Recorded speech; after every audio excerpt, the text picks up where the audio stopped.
Hi everyone, I'm Aruna, Assistant Professor, Department of Information Technology, SNS College of Technology. Today in this lecture, I'm going to teach about the minimal cover or canonical cover of the given functional dependencies.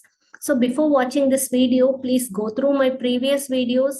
In that thing, I have already teach you how we can calculate the closure set, what is the functional dependencies, and also how we can calculate the super key and the candidate key, because all the thing here we're going to use it over here. So only I'm saying, please watch my previous video.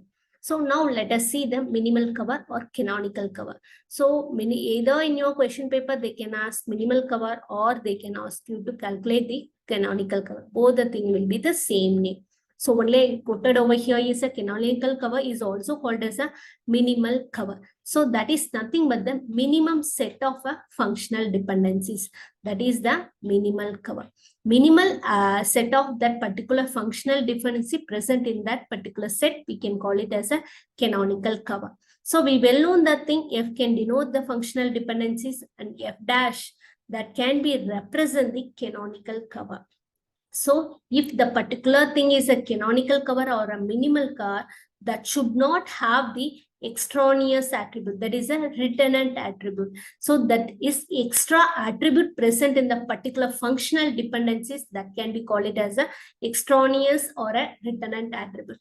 And also it should not contain any retenant functional dependencies. So if both the thing is eliminated, the remaining thing only we can call it as a canonical cover or a minimal cover. Now let us see with the help of the example.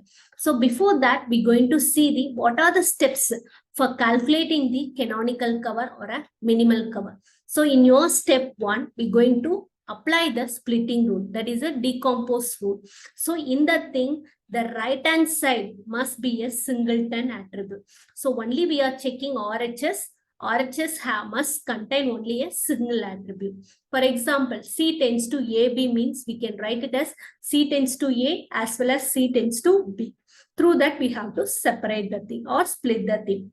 In your step 2, we're going to remove the extraneous attribute or the retenant attribute is present in the F dash. That is nothing but the minimal cover. So finally, we in the step, we're going to remove the functional or retenant functional dependencies that we're going to remit over. So these are the three steps that can be used to calculate the minimal cover of the given functional dependencies.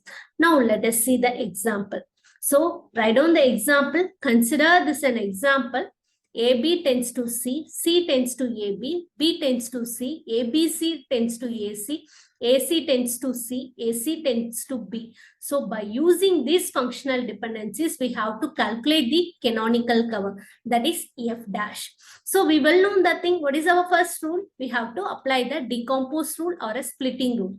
So that is nothing but the right hand side of the particular functional dependencies must have a single attribute. So see this example, first one. So or AB tends to C. So C is a single attribute. So we can directly write AB tends to C. So what is the second thing? C tends to AB. So in your right hand side here, you're having a 2 attribute. So now here we're going to apply the splitting rule. So that we're going to write it as a C tends to A as well as the C tends to B.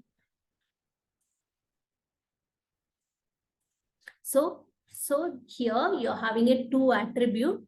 So we're going to write it as a C tends to A and C tends to B. So next we can check the other functional dependency, that is a B tends to C. So it is a singleton, we can directly write the as it is. The next one, AB tends to AC. So here we're going to apply the splitting rule.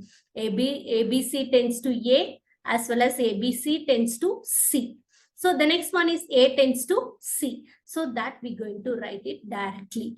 The last one is AC tends to B. So that is also we're going to write directly. So now we're going to remove in your step 2, we're going to remove the extraneous attribute. That is a retenant attribute is present in this particular functional dependencies. So before doing this thing, we have to check whether any trivial dependencies. Trivial dependency is nothing but y is a subset of your x, then we can call it as that is a trivial attribute. So your right hand side part is available in the left hand side, means that is a trivial attribute. Now we can check this functional dependencies. Here there is no trivial, here also no trivial, here also no trivial. See here, A, B, C tends to A. So A is the subset of your X. So this is a trivial attribute. So we're going to remove this thing. So here also we're going to check, is there any trivial attribute? Yes, C is already present it over here. So we have to remove this one. Next, we're going to check this one. This is not a thing. This is also not a trivial attribute. So all the trivial attribute is now removed in our minimal cover. Now we have to check, is there any other extraneous attribute is present in the functional dependencies or not. First, for that we're going to check only the left hand side of your dependent. So here we are checking the left hand side. Here we are having it two attributes. Here we are checking AB tends to C. So is there any other thing, any other attribute can derive the C, means we can able to remove any attribute. Now we can check this functional dependencies. See here, B tends to C. So we can able to derive the C only with the help of B. So in here we can write A is the extraneous attribute. So we can remove the thing because B itself can derive C, means A is the extra attribute present in that particular functional dependence. So we're going to remove this one. Now we can check the thing. So you are not seeing this one. Here you are seeing A tends to C because minimal cover is dependent upon the person perspective. So based on the thing, we can able to answer can be varied. So all the person cannot get the same minimal cover because here, see here in this example, B tends to C and also A tends to C. Somebody can see this one, A tends to C, so they can directly remove the B. So they can write A tends to C. So here they can consider B is an extraneous attribute. So only I am saying minimal cover can be varied. Answer can be varied based on the person to person. So there need not to be the same answer for everyone. So based on our assumption only, we can able to write the thing. So don't worry about all the person can get the same answer. So next we're going to check, is there any doubleton attribute is present in the LHS or not. So we are checking here. Here you are having again doubleton attribute. Here we are checking, is there any extraneous attribute? AC tends to B. Is any other functional dependencies can derive BA? That we're going to check it over here. C tends to A. Here, C here. C tends to B. By using a C, we can able to derive the B. So here, and also by using a B, we can also derive the C. C can derive the B. By using a C, we can able to derive the B. So here A is the extraneous attribute. So we can able to remove the A. Otherwise, we can able to write C is the extraneous attribute. So how we can say C is the extraneous attribute means, so see here, by using this thing, C can derive B. So only I am saying here C is the extraneous attribute. So only I am removing this C. So remaining thing is A tends to B. So through that only we are we are removing the extraneous attribute present in the particular functional dependency. So this is a step 2. So in your step 2, what are the attribute dependencies are remaining present it over here is this one. That is B tends to C. After removing all the singleton rule, after performing the step 2, what are the element present is B tends to C, C tends to A, C tends to B, B tends to C, A tends to C, and A tends to B. Now, in the third step, we have to remove the all retenant functional dependencies. So now we can, while seeing itself, is there any retenant or not, we can able to check. So while saying B tends to C, it is already present it over here. So that I'm going to remove it over here because it is already present it over. Is there any other thing is present? No. Directly there is not a present. So indirectly we are checking. So now we can check the second functional dependencies, whether this is a retenant or not. For that thing, we're going to say, we're going to close this one. We're going to skip this one. So we're going to consider these by using this functional dependencies. Can be able to derive the value A means this is an extraneous attribute. So now I'm going to calculate the C closure. By using a C closure, can able to identify A or not. How we can calculate the closure? The left-hand side part, the same thing I'm going to write it in the right-hand side part. So I'm going to write the C over here. So what are the remaining functional dependent? Because we are skipping, we're going to check. So for checking the thing, we're going to, we not needed to include the thing. So remove this one, remaining thing we're going to consider. For that, we can calculate the C closure. C, by using a C, what is the another variable we can able to derive? B. So that we're going to write it over here. Again, by using a B, we can derive the C because C is already present in the set. We no need to add that one. So is C by using is any other attribute we can derive? No. So by using this thing, we can't able to derive the variable, derive the attribute A. So definitely this is not an extra written and functional dependent. So we're going to write it as C tends to A. Now we can check the second one.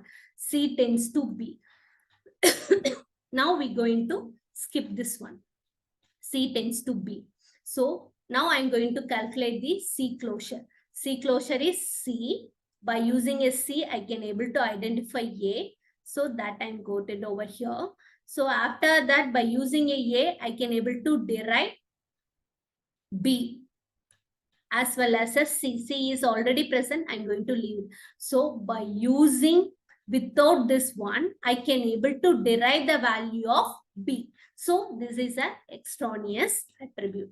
Now we can check the B closure. B tends to C, whether this is a retenant or not. So I'm calculating the B closure. By using a B closure, I can able to derive B is that because this we no need to use. Remaining thing using, we can able to calculate. So now I am checking, no, nothing is that. So B closure, I can able to keep. So definitely I need that one. That is not a retenant function. So I can write B tends to C. Now I am checking, is there any other thing or not?